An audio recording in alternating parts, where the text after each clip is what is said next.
કેમ છો વાલા વાલા વિદ્યાર્થીઓ? નમસ્કાર. તમારા વાલીની યાદી આપજો.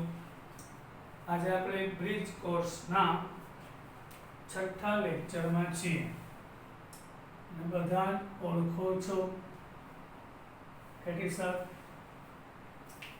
હવે જે 5 લેક્ચર નથી જોયા તે લોકો પહેલા જોઈ લેજો.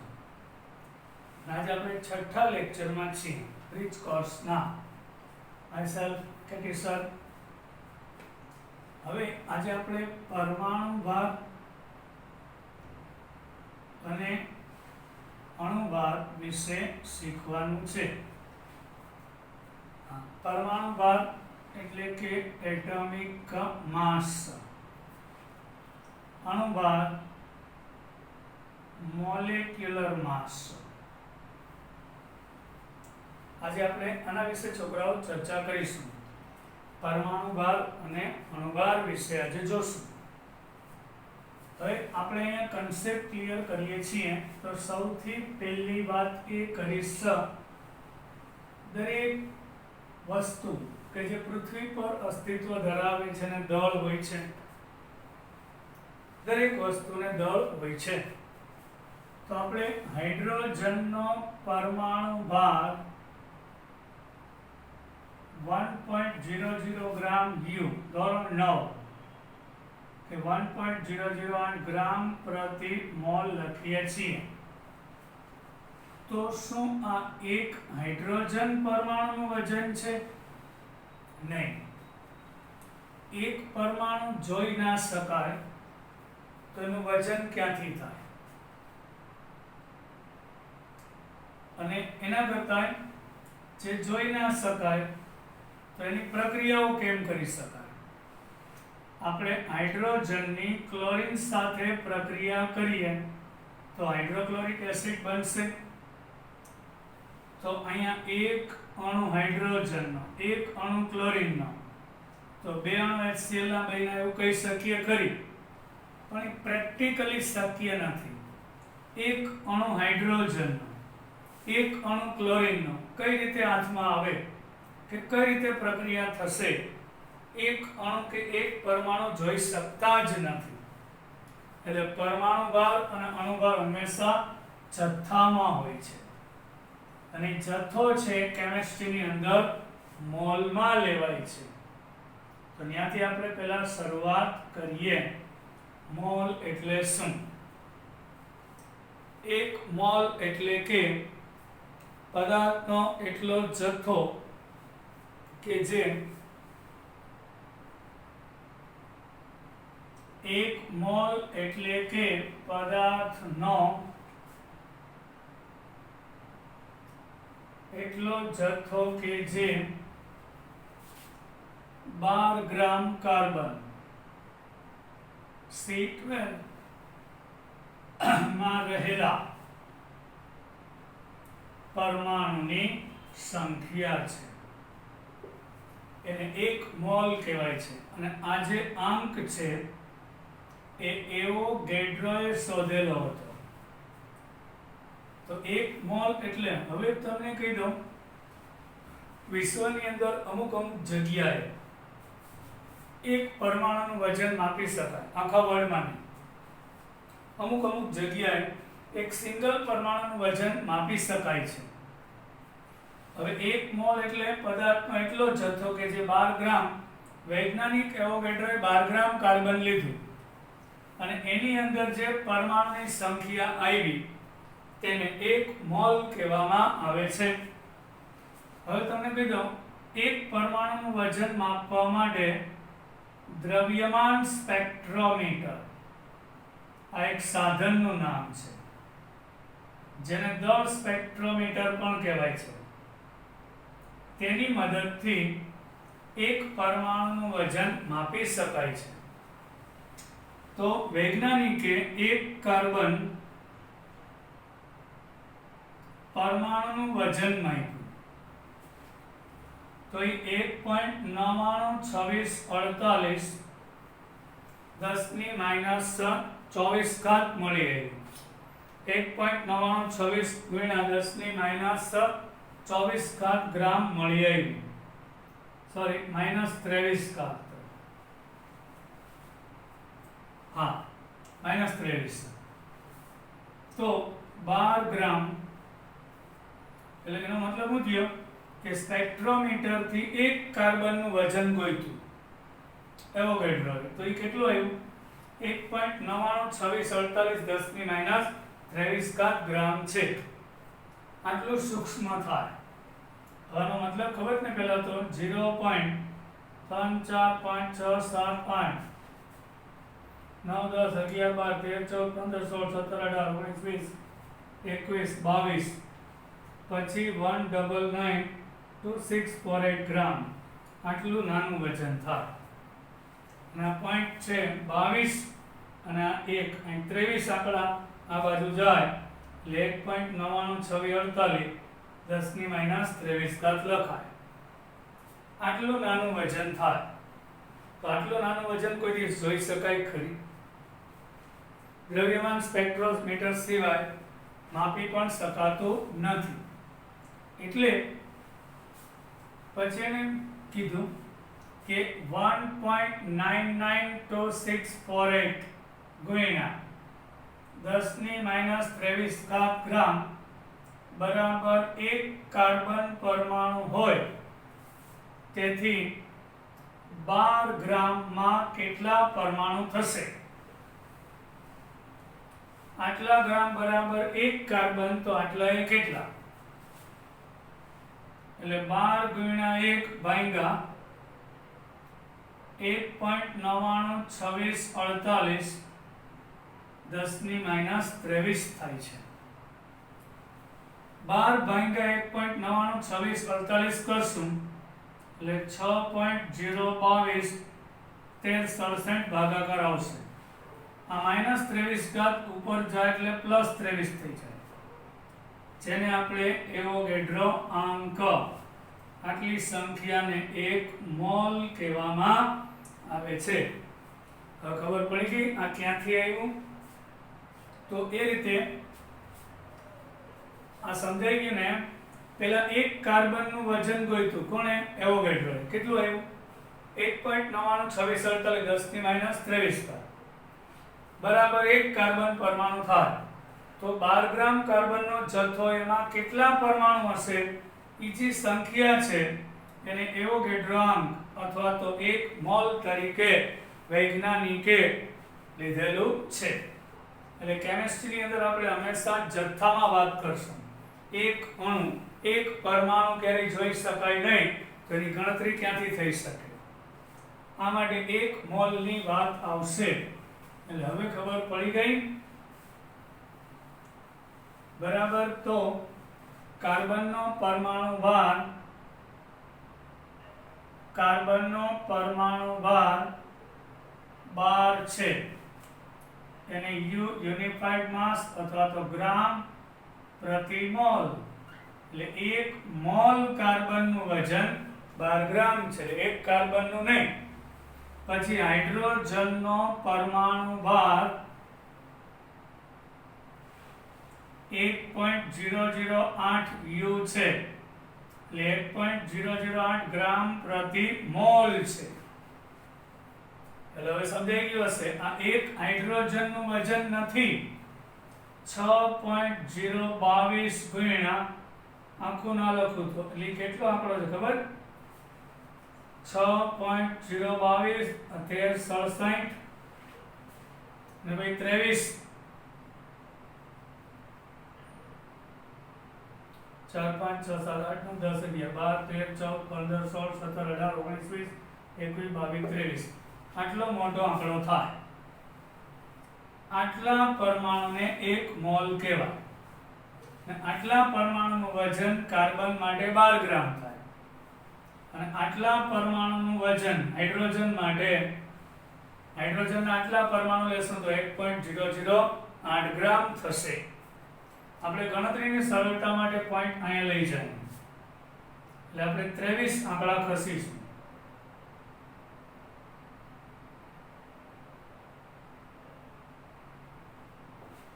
એટલે 10⁻23 લખાય છે એ આટલો મોટો અંક છે એને એવોગાડ્રો અંક કહેવાય હવે સમજાઈ ગયું ને હવે તમને પરમાણુ ભાર આપેલા હોય એટલે સમજી લેજો એક પરમાણુનું વજન નથી, 1 મોલ પરમાણુનું વજન છે.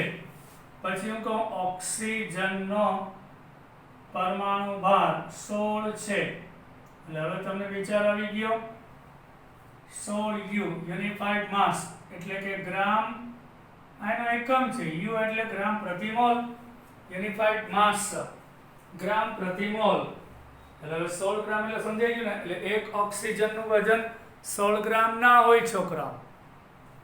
1 મોલ ઓક્સિજનનું વજન 16 ગ્રામ હોય છે. હવે વિચારો નાઇટ્રોજનનો પરમાણુ ભાર 14 છે. એનો મતલબ 14 યુ 14 ગ્રામ પ્રતિ મોલ છે. રેડી? તો વિચાર આવશે આપણને ક્લોરીનનો પરમાણુ ભાર તો 35.5 છે. અપૂર્ણાંક કેમ આવ્યું? Yes sir. તો ક્લોરીનના નમૂનામાં હવે પેલા તમને ઇન્ડિકેશન બતાવી દઉં કઈ રીતે દર્શાવવામાં આવે છે. પરમાણુની અંદર નીચે પરમાણુ ક્રમાંક હોય અને ઉપર પરમાણુ ભાર હોય છે.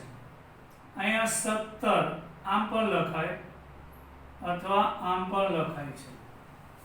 નીચેનો આંક છે પરમાણુ ક્રમાંક છે, ઉપરનો આંક હોય પરમાણુ ભાર છે. પરમાણુ ક્રમાંક એટલે પ્રોટોનની સંખ્યા અને પરમાણુ ભાર એટલે પ્રોટોન પ્લસ ન્યુટ્રોનની સંખ્યા. એ તે જરૂર નથી, પણ અત્યારે યાદ રાખો નીચે લખેલો હોય પરમાણુ ક્રમાંક હોય, ઉપર હોય પરમાણુ ભાર હોય છે. બરાબર? તો હવે ક્લોરીનનો પરમાણુ ભાર 35.5 છે. તમે 8 9 10 માં ભણી ગયા છો. કીધું ને આજે ક્લિયર કરી દઉં. શું કામ 35.5 છે? તો ક્લોરીન વાયુનો નમૂનો લઈએ તેમાં પરમાણુ ભાર 35 વાળા પરમાણુ 3 ગણા અને 37 વાળો 1 ગણો હોય છે. એટલે પ્રમાણ કેટલું? 3:1 હોય છે. આના સમસ્થાનિકો કહેવાય. એટલે ક્લોરીન વાયુનો આપણે નમૂનો લઈએ તેનો પરમાણુ ભાર 35 પણ હોય અને 37 હોય. તો પરમાણુ ભાર 35 હોય એવા પરમાણુની સંખ્યા 3 ગણી અને પરમાણુ ભાર 37 હોય એવા પરમાણુની સંખ્યા 1 ગણી હોય છે. તો એના ઉપરથી ગણતરી કરી શકાય છે. તો એ કઈ રીતે? આના સમસ્થાનિકો કહેશે. ક્લોરીન વાયુનો નમૂનો લઈએ તો 35 પરમાણુ ભારવાળા 3 ગણા, 37 વાળો 1 ગણો. એટલે 35 3 વખત, 37 1 વખત, એને ભાગ્યા 4 એટલે 35.5 ગ્રામ પ્રતિ મોલ લેવામાં આવે છે. આ થયો આપણો પરમાણુ ભાર. મજા આવી? હવે જે આપણે ખૂબ જ ઉપયોગી છે, તમને પરીક્ષામાં પરમાણુ ભાર આપેલા હશે. હવે આપણે અણુભાર પહોંચ્યા. પરમાણુ ભાર પરથી અણુભાર શોધવાના હોય છે. તો નીચેના અણુ માટે અણુભાર શોધો. તો 1 by 1 લઈએ. પહેલા આપણે NaOH સોડિયમ હાઇડ્રોક્સાઇડ લઈએ. પહેલા તો અહીં નક્કી કરો તત્વો કયા છે. Sodium, oxygen, hydrogen. હવે એની સંખ્યા કેટલી છે? સોડિયમ 1, ઓક્સિજન 1 અને હાઇડ્રોજન 1. એક્ઝામમાં આપેલું હશે, મને તો મોઢે હોય છે એટલે લખું છું. અને તમારે પણ પરમાણુ ભાર તો યાદ રાખવાના જ નથી. તો સોડિયમનો પરમાણુ ભાર 23 છે, ઓક્સિજનનો 16 છે અને હાઇડ્રોજનનો યસ 1.008 નહીં, પણ ગણતરીની સરળતા માટે 1 એટલે જે આપેલું હોય તે લેવાનું. 1.008 આપ્યો હોય તો 1.008 લેવાનો. 1 આપેલો હોય તો 1 લેવાનો, કારણ કે ગણતરીની સરળતા માટે 1 આપશે. એમ તો ઓક્સિજન માટે 16.02 છે, પણ સરળતા માટે 16 આપશે. 23 16 એકુ 16, 1 એકુ 1, તો 16 ને 1 17 ને 3 20, 20 ને 20 40 થશે. આનો મતલબ એ નથી કે એક અણુનું વજન, નહીં, આ 1 મોલ અણુનું વજન આવ્યું. અહીંયા અણુની વાત કરીશ, આ પરમાણુની વાત કરતો હતો, તો આનો અર્થ એ થાય કે 6.022 ગુણ્યા 10 ની 23 ઘાત NaOH ના અણુનું વજન 40 ગ્રામ છે. અને આ સંખ્યા એટલે મોલ, એટલે 1 મોલ અણુનું વજન 40 ગ્રામ છે. સમજાય ને બધા છોકરાઓને? મજા આવી? પરીક્ષામાં તમને પરમાણુ ભાર આપેલા હોય છે, આપણે ફક્ત અણુભાર ગોતવાના હોય છે. તો આવી સિમ્પલ ગણતરી દ્વારા આપણે શોધીશું. પછી આપણે બીજું લઈએ NaCl. ચલો, સોડિયમ ક્લોરાઇડ આપેલું હોય તો અહીંયા એક સોડિયમ છે અને એક ક્લોરીન છે. સોડિયમનો પરમાણુ ભાર 23 છે, ક્લોરીનનો હમણાં મેં ગણિત બતાવ્યો 35.5 છે. એક સોડિયમ એક ક્લોરીન, એક સોડિયમ એક ક્લોરીન, 23 વત્તા 35.5 એટલે 58.5 ગ્રામ પ્રતિ મોલ થશે. એટલે 1 મોલ, એક અણુનું નહીં, 1 મોલ અણુનું વજન, પ્રતિ મોલ એટલે 1 મોલ NaCl નું વજન 58.5 ગ્રામ થશે. હવે છોકરાઓ મને જવાબ આપો. પાણી H2O, તો H2O નો અણુભાર કઈ રીતે શોધી શકાય? બોલો. અહીંયા આગળ 2 હાઇડ્રોજન છે અને 1 ઓક્સિજન છે, ખબર પડે ને? અહીંયા H2 એટલે હાઇડ્રોજન 2 વખત, ઓક્સિજન 1 વખત, એટલે 2 હાઇડ્રોજન વત્તા 1 ઓક્સિજન. હવે હાઇડ્રોજનનો ધારો કે પરમાણુ ભાર 1.008 આપેલો છે, ઓક્સિજનનો 16 આપેલો છે, 16.0 કે 16, તો 2.016 વત્તા 16 તો 18.016 U, એને યુનિફાઈડ માસ એટલે કે ગ્રામ પ્રતિ મોલ કહેવામાં આવે છે. તો 1 મોલ પાણીનું વજન 18 ગ્રામ થશે, 18.016. જો પાણીના એક અણુનું વજન 18 ગ્રામ હોય ને, તો આપણે 1 ગ્લાસ પાણી પીવું હોય તો ક્રેન મગાવવી પડે, ક્રેનથી પાણી પીવું પડે. આ 1 મોલ એટલે હવે પાછું એકવાર કહું, 6.022 1367 ગુણ્યા 10 ની 23 ઘાત અણુઓ છે. આ પરમાણુ હતા, આટલા જ પરમાણુ નું વજન તોય પરમાણુ ભાર, આટલા અણુનું વજન તોય અણુ ભાર. યસ, આંકડો આ જ રહેશે. આટલા અણુનું વજન એટલે અણુ ભાર, આટલા પરમાણુનું વજન આગળ તો એ પરમાણુ ભાર કહેવાય છે. હવે આપણે થોડા નવા અટપટા ઉદાહરણ લઈએ એટલે આપણને કઈ ભૂલ ના થાય. તો ચોથું લઈએ આપણે Al2SO4 thrice. આનું નામ હવે બધા છોકરાને આવડે છે, એલ્યુમિનિયમ સલ્ફેટ છે. Al2SO4 thrice એટલે બોલો છોકરાઓ, કયો છે એ પદાર્થ? એલ્યુમિનિયમ સલ્ફેટ છે. હવે ગણતરી કરો છે. અહીંયા એલ્યુમિનિયમ 2 છે,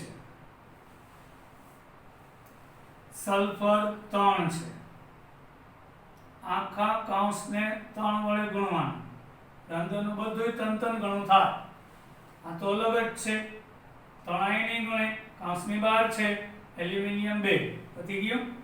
આ થ્રાઇસ છે એટલે આખા કાઉન્સને 3 વડે ગુણવાનું થાય એટલે સલ્ફર 3 વખત. પછી ઓક્સિજન અંદર 4 છે 3 વડે ગુણાય એટલે 4 તરીને 12 થશે. હવે તમને લખી દઉં એલ્યુમિનિયમનો પરમાણુ ભાર 27 છે, સલ્ફરનો 32 છે. આ ટેન્શન નહીં લેતા, પાકું નથી કરવાનું, તમને આપશે મને તો મોઢે હોય છે. એલ્યુમિનિયમનો પરમાણુ ભાર 27 છે, સલ્ફરનો 32 છે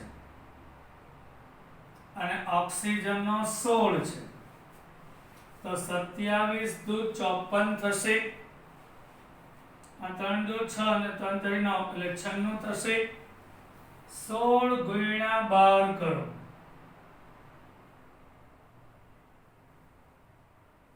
એકસો ને 92 થશે.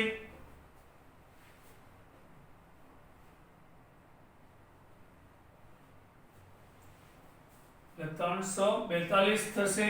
192 96 અને 54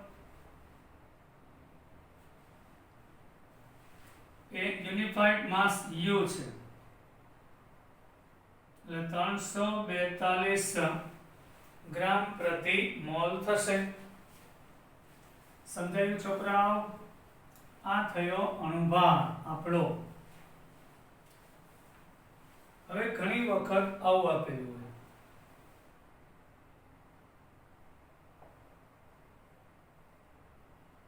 આપણો કપડાં ધોવાનો સોડા છે, વોશિંગ સોડા, ઘરમાં તમે ડિટર્જન્ટ કહો છો તે, Na2CO3 into 10H2O washing soda છે, કપડાં ધોવાનો સોડા, એનું અણુસૂત્ર છે. એને sodium carbonate Na+ sodium CO3 carbonate 10 છે એટલે ડેકા અને પાણી એટલે hydrate. Sodium carbonate deca hydrate વંચાય. આનો અણુભાર ગોતવો છે તો સોડિયમ કેટલા છે 2, કાર્બન કેટલા છે 1, ઓક્સિજન 3 પ્લસ આ 10 છે ને આગળ એ બેયને ગુણાય એટલે 10 દુ 20 હાઇડ્રોજન પ્લસ 10 ઓક્સિજન 10H2O છે ને એટલે એક અણુમાં 2 હાઇડ્રોજન ને 1 ઓક્સિજન તો 10H2O માં 20 હાઇડ્રોજન અને 10 ઓક્સિજન થશે. તો સોડિયમનો પરમાણુ ભાર 23 એ લખીએ. કાર્બનનો 12 જોઈએ આ પરમાણુ ભાર, ઓક્સિજનનો 16, હાઇડ્રોજનનો 1 અને ઓક્સિજનનો 16. તો અહીં કાર્બનનો 12 છે, ઓક્સિજનનો 16 છે, હાઇડ્રોજનનો 1 અને ઓક્સિજનનો પાછો 16. 23 દુ 46, 12 એકુ 12, 16 તેરી 48, 20 અને 160. 46 ને 12 કેટલા થાય છોકરાઓ? આમ ના ફાવે તો 46, 12, 48, 20 અને 160. 8 ને 2 10 ને 6 16 ને 1, 4 ને 2 6 ને 4 10 ને 2 12 ને 6 18, 1, 46, 12, 48, 20 અને 160. તો 8 ને 2 10 ને 6 16, અહીંયા 1, 4 ને 5 ને 6 ને 4 10, 16 ને 2 18 ને 286 થશે. એકમ શું? એટલે આ 1 મોલ નહીં, હા 1 અણુ નહીં, 1 મોલ અણુનું વજન 286 ગ્રામ થાય.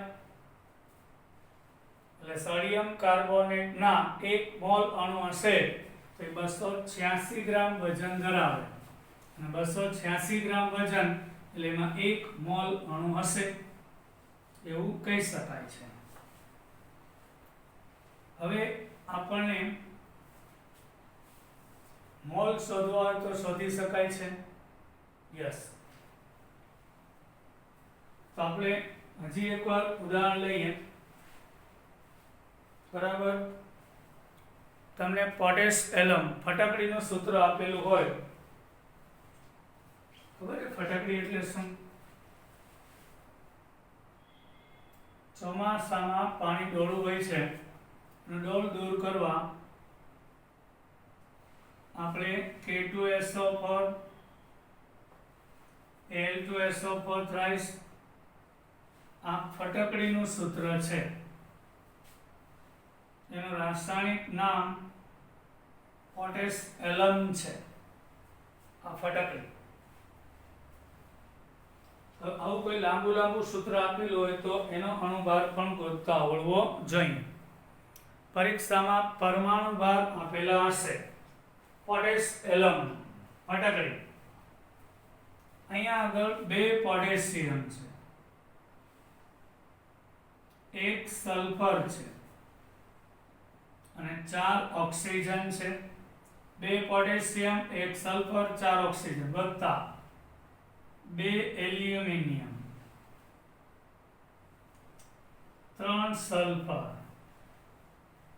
4 તેરી 12 ઓક્સિજન પ્લસ 24 દુ 48 હાઇડ્રોજન પ્લસ 24. કઈ રીતે પાછું એકવાર કહું? પોટેશિયમ 2, સલ્ફર 1, ઓક્સિજન 4, એલ્યુમિનિયમ 2 અને સલ્ફર 3 વખત ગુણ્યા. આખો કાઉન્સ 3 વાર રહેશે. આ 3 બધાને ગુણે, આને નહીં, કાઉન્સની અંદર ના એટલે સલ્ફર 3 વાર, અંદર 4 છે, 4 તેરી 12 વાર, આ 24 આ બેયને ગુણે, 24 દુ 48 હાઇડ્રોજન અને 24 ઓક્સિજન થશે. તો પોટેશિયમનો પરમાણુ ભાર 39 છે, સલ્ફરનો 32 છે, ઓક્સિજનનો 16, એલ્યુમિનિયમ 27, સલ્ફર 32, ઓક્સિજન 16, હાઇડ્રોજન 1 અને પાછું ઓક્સિજન 16. 39 ગુણ્યા 2 કરો એટલે 78 આવે, 78 પ્લસ 32, 16 ચોકુ 64, 27 દુ 54, 32 દુ 64, 16 ગુણ્યા 12 કરો, 160 વત્તા 32 એટલે 192 થાય. 48 એકુ 48,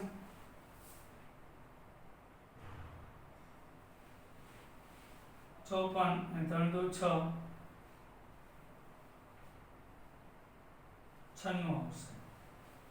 આ 192, 48, હવે 24 ગુણ્યા 16 કરવાનું, 240,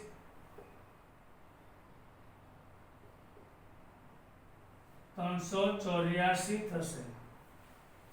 હવે બધાનો ટોટલ મારીએ. 78 એમ 8 ને 2 10, 14, 18, 18 ને 6 24, 24 ને 2 26, 26 ને 8 26 ને 8 28, 34, 34 ને 4 38 એટલે અહીં 3 આવશે.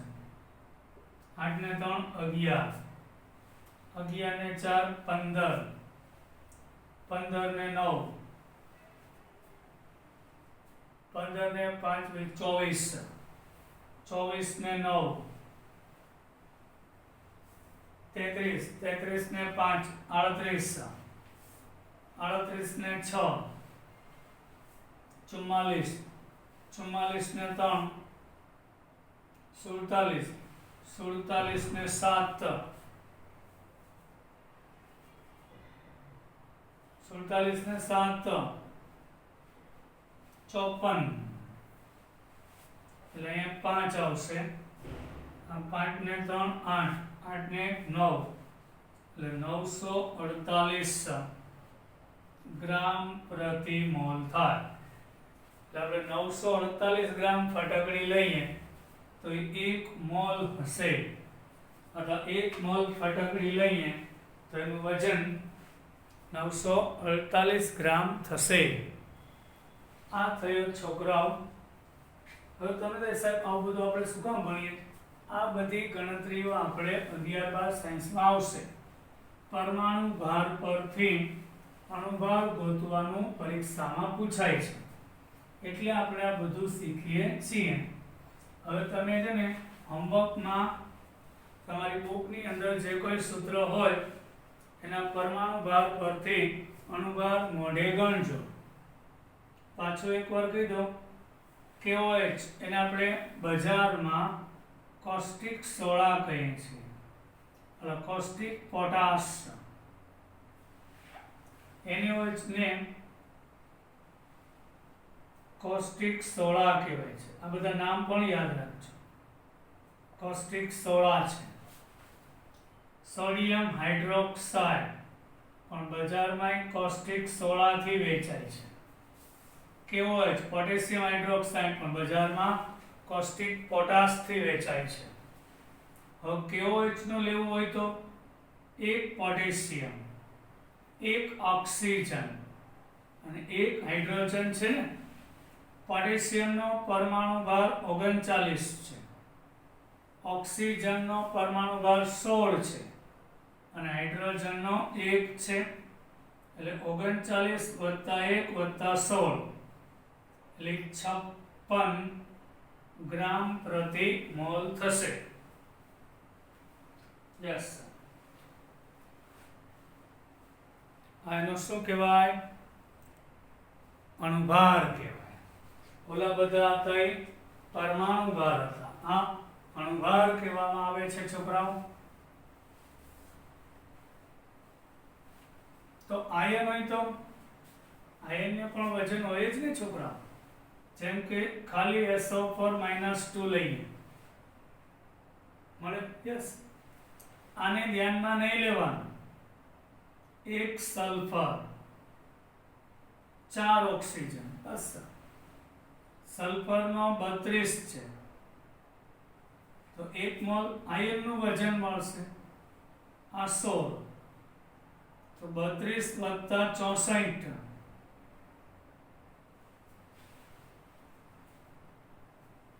તો 4 ને 2 6, 6 × 9 96 એટલે 1 મોલ સલ્ફેટ આયનનું વજન 96 ગ્રામ થશે.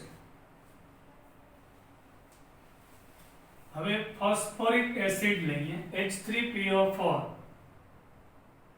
તો આનો અણુભાર ગોતવો હોય તો વિચારો શું કરીશું? પહેલા તો તત્વો ગોતવાના છોકરાઓ. કયા કયા છે? Hydrogen, phosphorus, oxygen. પછી એની સંખ્યા ગણવાની હોય છે. યસ, અહીંયા હાઇડ્રોજનના 3 વખત, ફોસ્ફરસ 1 વખત અને ઓક્સિજન 4 વખત. તો હાઇડ્રોજનનો પરમાણુ ભાર 1, ફોસ્ફરસનો 31 અને ઓક્સિજનનો 16. તો 3 + 31 + 64 તો 4 ને 5 ને 3 6 ને 3 9. તો ફોસ્ફોરિક એસિડનો અણુભાર 98 ગ્રામ પ્રતિ મોલ થશે. આ એનો અણુભાર કહેવામાં આવે છે.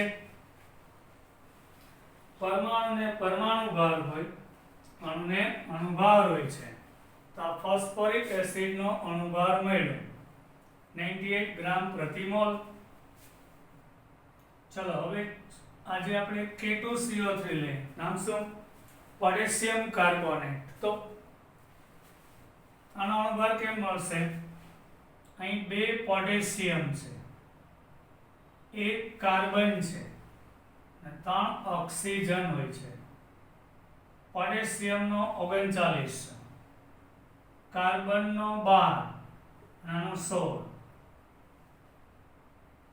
એટલે અહીંયા 39 ગુણ્યા 2 કરો એટલે 78 પ્લસ 12 અને 16 તેરી 48, 8 ને 2 10 ને 18 1, 5 ને 1 6, 6 ને 7 13, 138 થશે.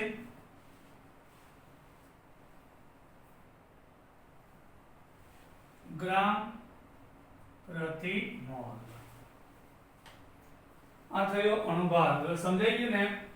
એટલે જે અણુભાર આપેલો હોય છે એટલે એક અણુનું વજન નથી, એક મોલ અણુનું વજન દર્શાવે છે. એક મોલ અણુનું વજન દર્શાવે છે અને એકમ પ્રતિ મોલ લખવામાં આવે, કારણ કે કેમિસ્ટ્રીમાં સિંગલ અણુ જોઈ ના શકાય તો એની પ્રક્રિયા ક્યાંથી થાય. એટલે કેમિસ્ટ્રીની અંદર હંમેશા જથ્થામાં અભ્યાસ કરવામાં આવે છે. હવે એક સમીકરણ લખીને બતાવું, તમે વાંચજો.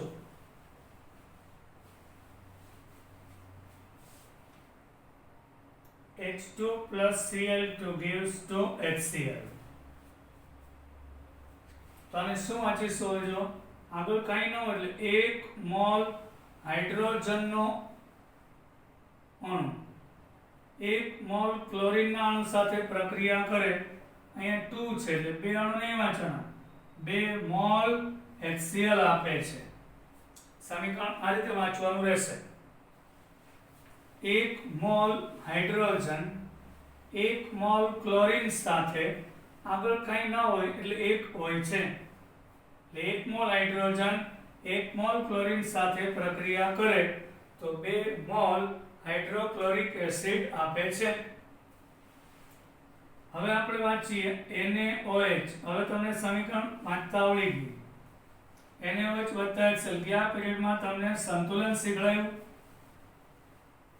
તો હવે એને વાંચતા શીખવાડું છું સમીકરણ. બેલેન્સ છે કે નહીં જો. Sodium 1 sodium 1, chlorine 1 chlorine 1, oxygen 1 oxygen 1, hydrogen 2 hydrogen 2. એટલે 1 મોલ આને આમ વંચાય સોડિયમ હાઇડ્રોક્સાઇડ 1 મોલ HCl સાથે પ્રક્રિયા કરે તો 1 મોલ NaCl અને 1 મોલ પાણી આપે છે. આ સમીકરણને વાંચ્યું કહેવાય. લેબોરેટરીમાં એક સિંગલ અણુ લઈને પ્રક્રિયા કરી ના શકાય.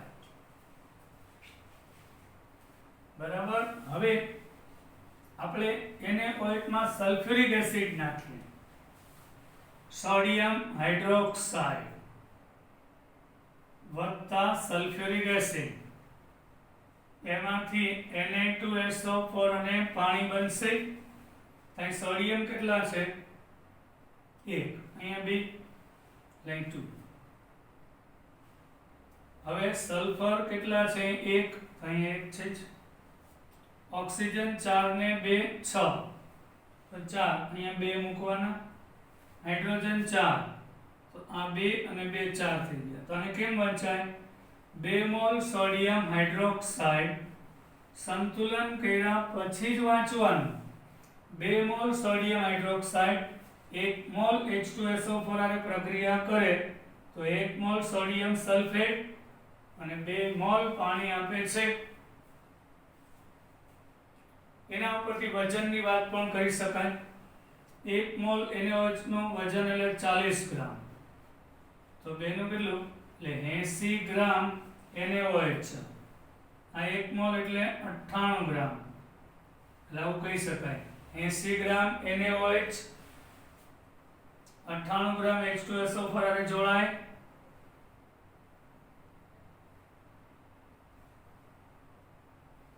તો 142 ગ્રામ Na2SO4 અને 1 મોલ પાણી 18 તો 36 ગ્રામ પાણી આપશે.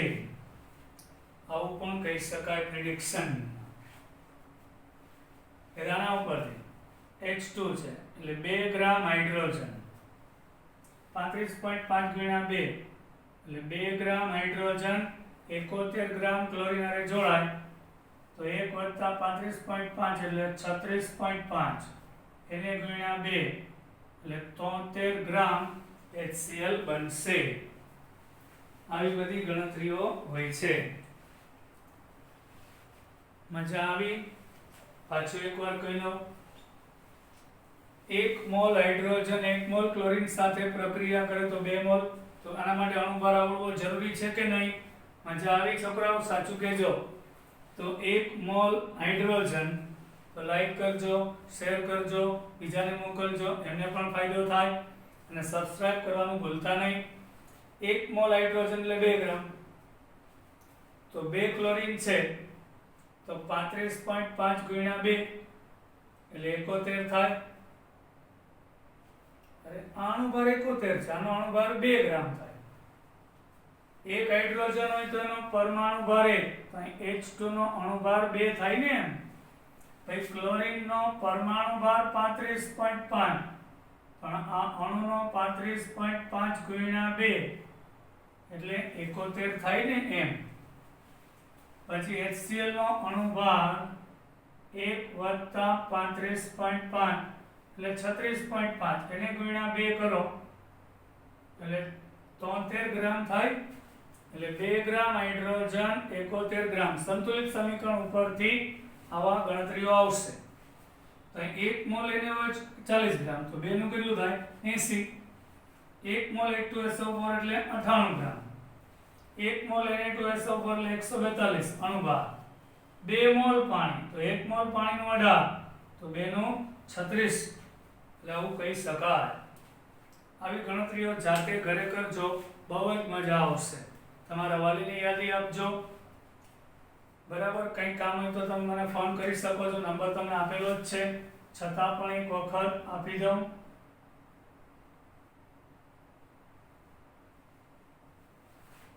વોટ્સએપ નંબર પણ આ છે, મેસેજ પણ મોકલી શકો છો. જય હિન્દ. ફરી પાછા મળીશું. મજા આવી હશે? સબસ્ક્રાઇબ કરજો ચેનલને. બાય.